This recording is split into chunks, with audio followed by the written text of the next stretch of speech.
muslimin dan muslimat, al-hadirin wal hadirat, al-musyahidin wal musyahidat, rahimani wa rahimakumullah. Alhamdulillah,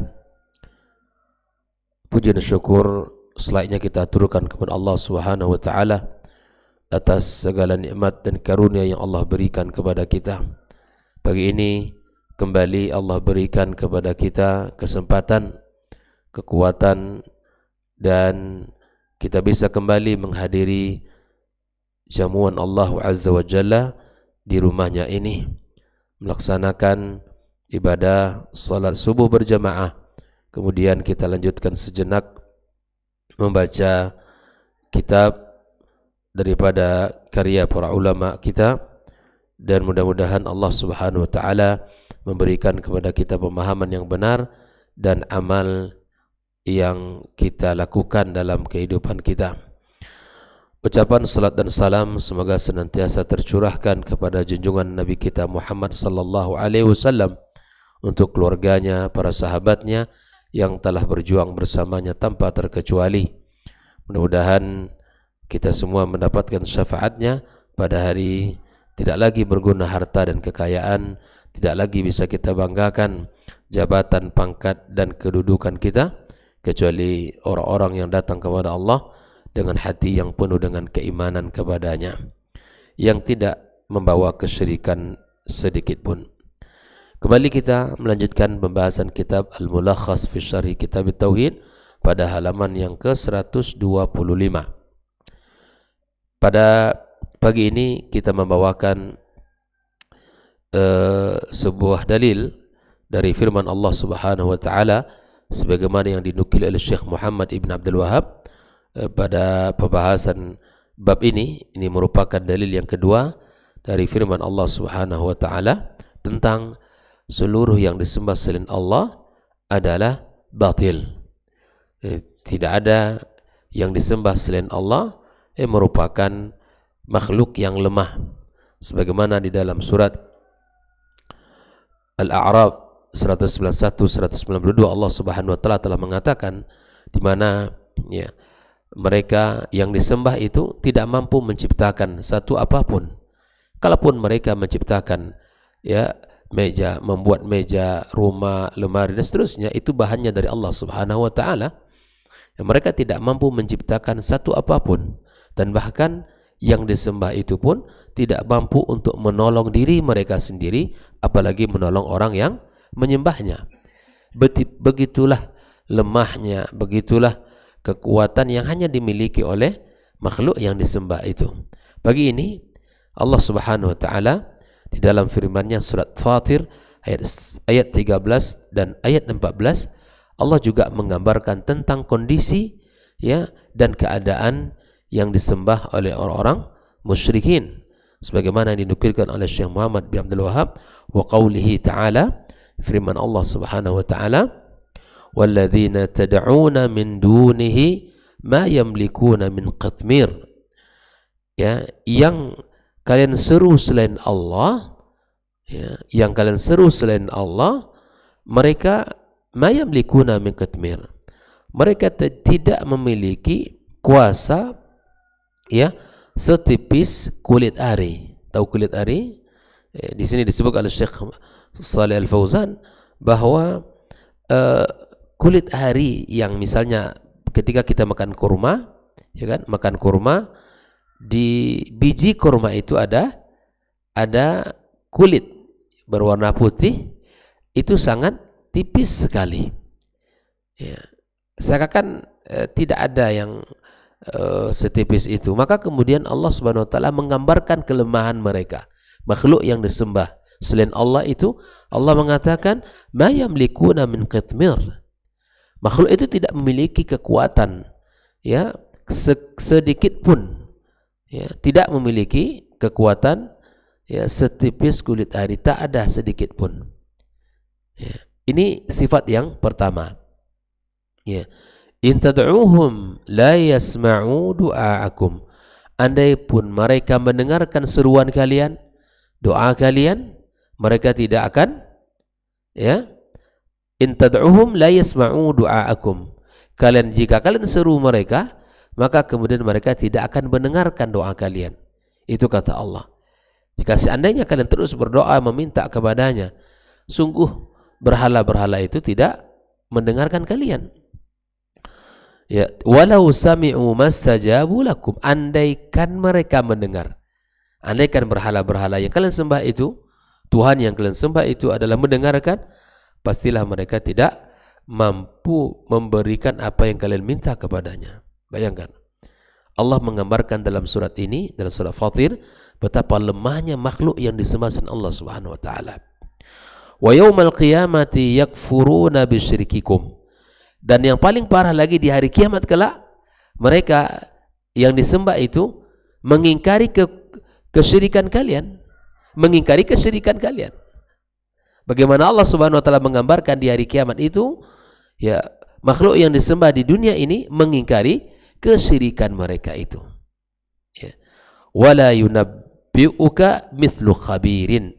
Ya, wala yunabbi'uka mithlu khabir. Ya, tidaklah ada yang bisa memberi kamu kabar gembira ya seperti apa, seperti kabar gembira yang telah diberikan oleh Allahu Azza wa Jalla yang Maha mengetahui. Wala yunabbi'uka, tidak ada yang bisa mengabari kamu mithlu khabirin, ya seperti Allah Subhanahu wa taala yang Maha tahu. Ikhwan fillah, sekali lagi bahwa di dalam ayat ini kita dapatkan beberapa sifat kekurangan dari makhluk yang disembah. Yang pertama, tidak memiliki apa?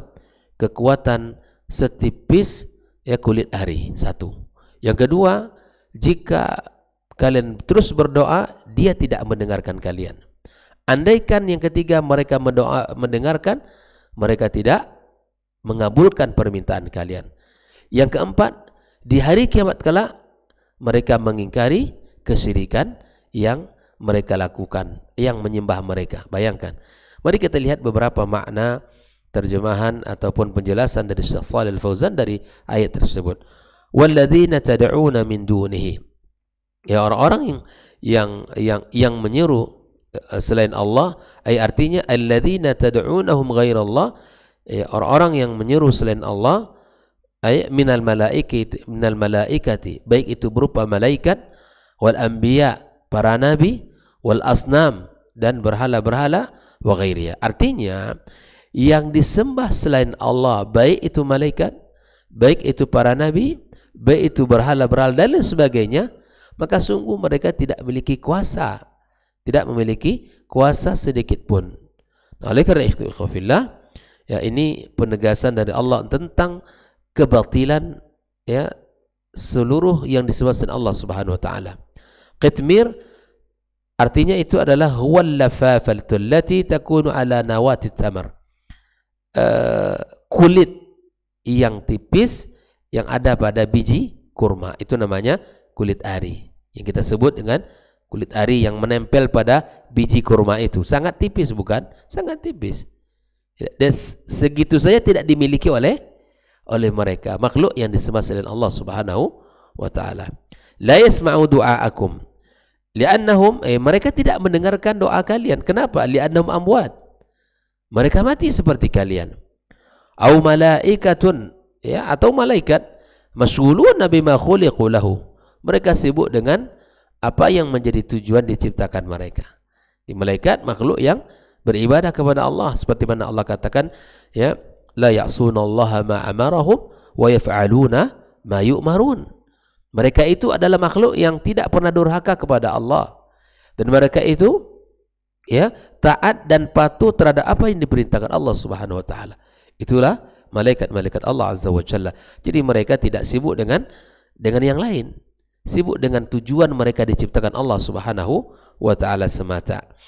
Kemudian mastajabu lakum, ay la yaqdiruna ala ma tatlubuna minhum, mereka tidak punya kuasa untuk memberi apa yang kalian minta. Kok bisa kalian meminta kepadanya sementara mereka tidak punya kuasa atas apa yang kalian minta?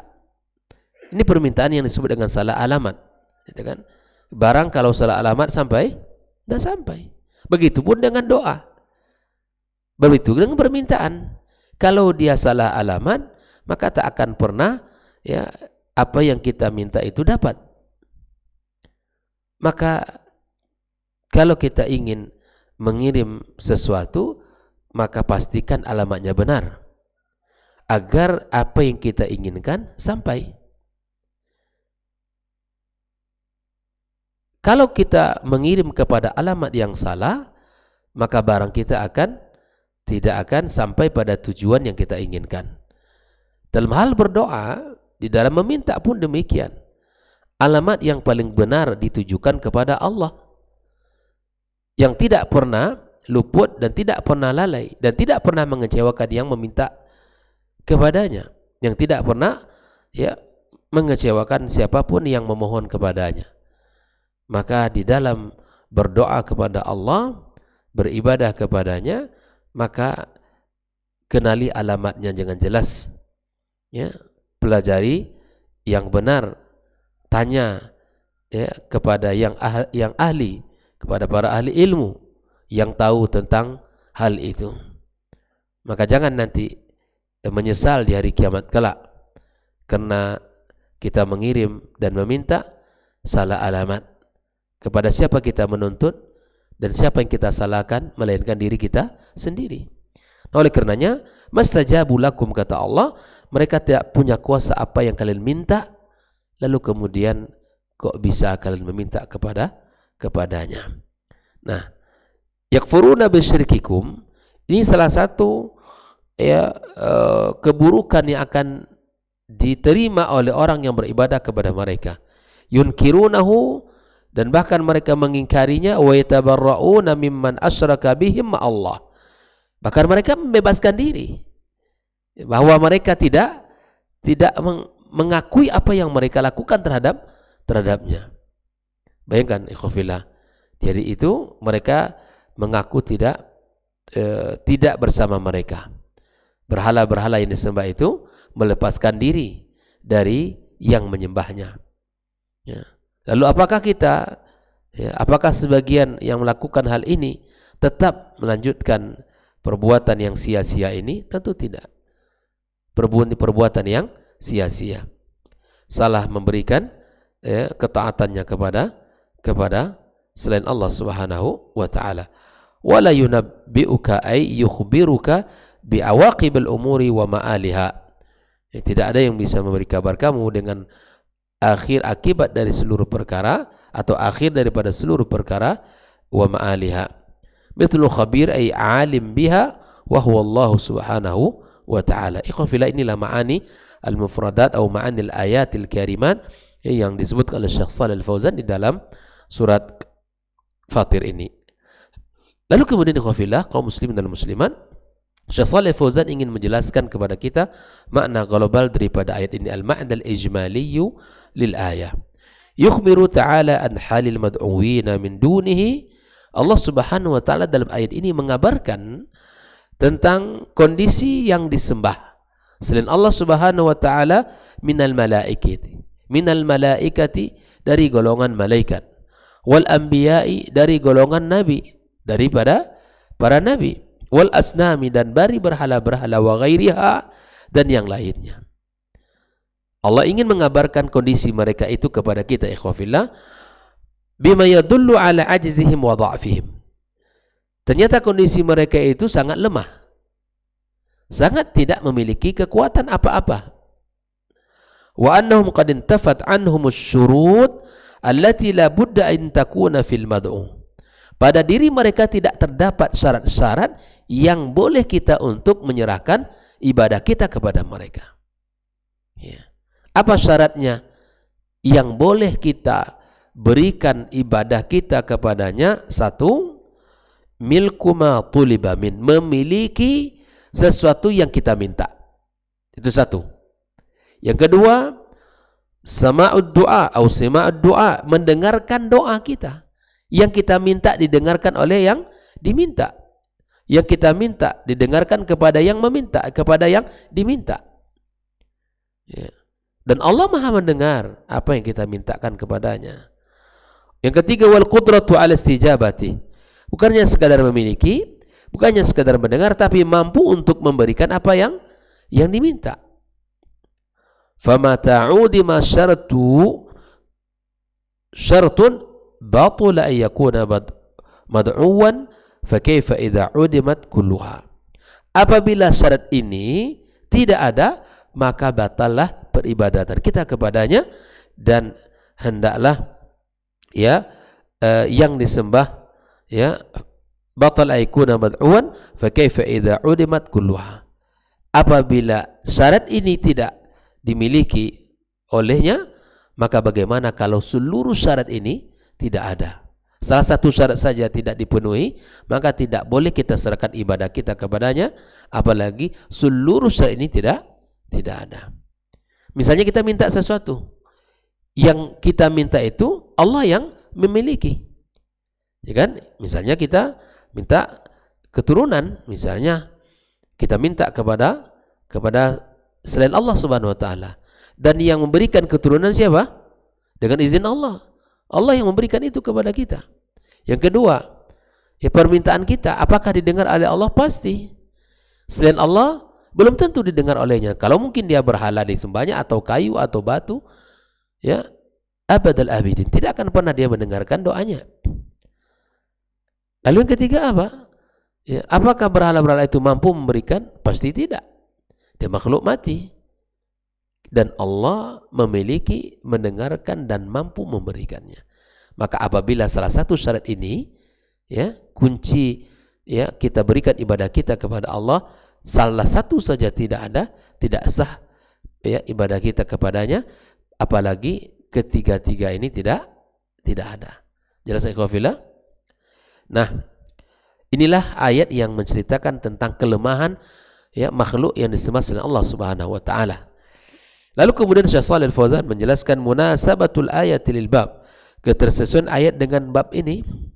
Anna fiha, dalam ayat ini apa? Al-burhan al-qati', sebuah dalil yang pasti, yang jelas, ala butlani syirki, atas kebatilan syirik, wa radd 'ala al-musyrikin, dan penolakan terhadap orang-orang musyrikin. Dalam ayat ini Allah menjelaskan dengan tegas bahwa terdapat dalil yang kuat tentang lemahnya makhluk yang disembah dan batalnya kesyirikan, serta penolakan terhadap perilaku kesyirikan itu sendiri.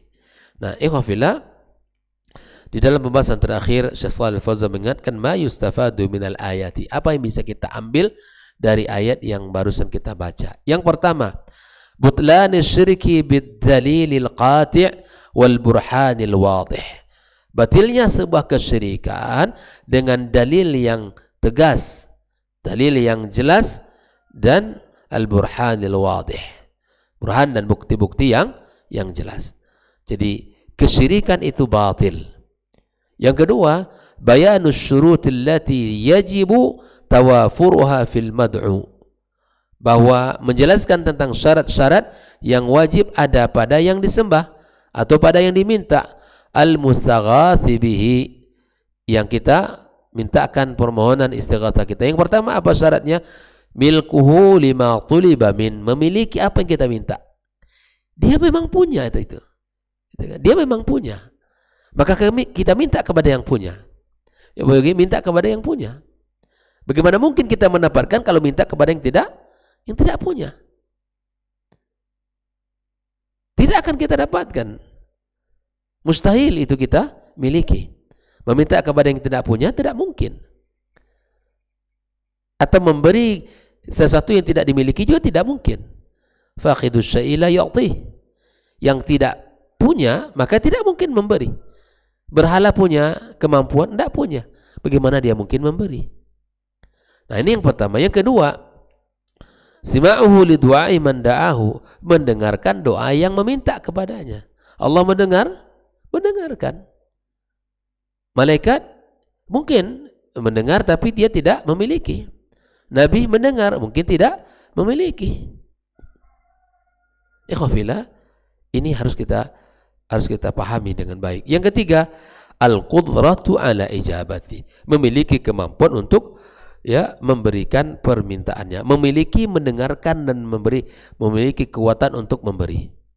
Tiga syarat ini wajib ada pada yang disembah. Yang pertama apa? Memiliki. yang diminta. Yang kedua, mendengarkan apa yang diminta. Yang ketiga, mampu untuk memberikan. Apabila 3 syarat ini atau salah satu dari 3 syarat ini tidak ada, sekali lagi ini batil untuk kita berikan ibadah kita kepadanya. Ya. Banyak orang yang hari ini ya cepat sekali untuk mendatangi ya orang-orang yang dianggap ya mampu memberikan permintaannya, lalu kemudian dia serahkan apa yang ada pada dirinya. Waliyadzubillah. Yang ketiga, annal aqidata sahihata mabnaha 'alal burhanil wal yaqin. Akidah yang benar dibangun di atas ya petunjuk-petunjuk dan keyakinan-keyakinan. La 'alal dhanni wat takharrusi wat taqlidil a'ma. Akidah itu harus dibangun di atas dalil. Akidah itu harus dibangun di atas petunjuk yang jelas, di atas keyakinan, tidak dibangun di atas prasangka, tidak dibangun di atas ya sesuatu yang tidak jelas, dan tidak dibangun di atas taklid buta. Tapi akidah kita dibangun di atas dalil. Apabila Allah mengatakan bahwa makhluk yang disembah selain Allah itu lemah, sudah tidak perlu kita serahkan ibadah kita. Yang maha kuat adalah Allah, kita minta kepada yang maha kuat itu. Yang maha mengabulkan Allah, kita minta kepada Allah. Yang maha menyembuhkan Allah, kita minta kepadanya yang bisa menyembuhkan kita. Ya kan? Seorang minta kesembuhan dari penyakitnya, sementara ya dia tidak bisa memberikan apa yang kita minta itu. Tidak mungkin kita berikan ibadah kita. Ya Pak Yogi, nggak mungkin itu. Nggak mungkin. Lalu kemudian ini yang harus dibenahi di masyarakat kita. Akidahnya harus dibangun di atas pondasi dalil. Nggak boleh dibangun di atas prasangka, nggak boleh dibangun di atas ya semangat hanya mengikuti dengan taklid buta. Nggak. Tapi kita berusaha membangun akidah kita di atas dalil-dalil yang sahih dan bukti-bukti yang nyata. Keempat, isbatu ilmillahi bi'awaqibil umuri, ya menetapkan ilmu Allah, ya mengetahui seluruh perkara, ya kesudahan dari seluruh perkara ini Allah Maha tahu. Maka ikhwafillah selalu minta dan mohon kepada Allah Azza wa Jalla agar kita diberikan kesudahan yang baik. Allah berikan kepada kita kehidupan ya, yang dibangun di atas akidah yang sahihah, di atas dalil Al-Quran dan Sunnah, di atas pemahaman para sahabat Nabi sallallahu alaihi wasallam, para tabi'in dan tabi'in. Sudah, itu insyaallah selamat kita. Insyaallah selamat. Jelas ya? Insyaallah kita selamat. Jauhkan seluruh sembahan selain Allah, apapun bentuknya. Yang namanya makhluk pasti tidak memiliki kuasa walau setipis kulit ari. Tak mungkin. Ya kan?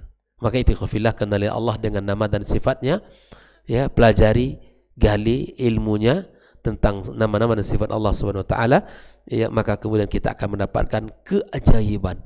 Kita akan mendapatkan banyak kebaikan-kebaikan dari ayat-ayat yang subhanallah, ya dari firman Allah Subhanahu wa taala tersebut.